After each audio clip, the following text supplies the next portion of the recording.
ఏపీలో వాలంటీర్లను కొనసాగిస్తామన్నారు deputy CM Pawan Kalyan. Alluri జిల్లా డుంబ్రిగూడ మండలం కురిడిలో పర్యటించారు. వాలంటీర్లు ప్రభుత్వ ఉద్యోగులు అన్నట్లుగా ఎలాంటి జీవో లేదన్నారు. ప్రభుత్వానికి సంబంధం లేకుండా పనిచేశారని తెలిపారు. వాలంటీర్ వ్యవస్థ ఉన్నట్లుగా అధికారికంగా దాఖలాలు లేవన్నారు. గత ప్రభుత్వం వాలంటీర్లను మభ్యపెట్టిందన్నారు పవన్ కళ్యాణ్. ముఖ్యమంత్రి నారా చంద్రబాబు నాయుడు గారు చెప్పినట్టుగా వాలంటీర్స్ని కొనసాగిస్తామని చెప్పాం కదా, దాని అధికారులు తెలియ చూస్తే అసలు మీరు వాలంటీర్స్ ఎవరు కూడా ఏ విధంగా గవర్నమెంట్కి సంబంధం లేకుండా చేశారు. వైసీపీ వాలంటీర్స్ని వంచింది.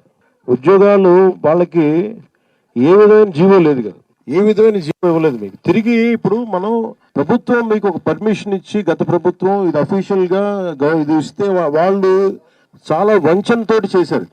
సో తిరిగి ఇప్పుడు తీసుకొద్దామంటే అసలు దానికి సంబంధించిన ఏ విధమైన పేపర్ వర్క్ లేదు, ఏ విధమైన పేపర్ వర్క్ లేదు. అదే మన నారా లోకేష్ గారు, గౌరవ మంత్రి నారా లోకేష్ గారు కూడా మేము అందరూ మాట్లాడుకుంటాం అంటే క్యాబినెట్లో ఇది ప్రస్తావనకు వచ్చింది. నేను 2-3 సార్లు ప్రస్తావిస్తేనే అసలు కూర్చోబెట్టి ఏ జీవో అసలు మీరు వీళ్ళ అధికారికంగా ఉన్నారనేది ఎక్కడ అసలు దానికి దాఖలు లేవు. మీకు గవర్నమెంట్ నుంచి శాలరీస్ రాలా, వాలంటీర్స్ అందరికీ కూడా మీరు చూస్తే గవర్నమెంట్ నుంచి శాలరీస్ రాలా. ఇది గవర్నమెంట్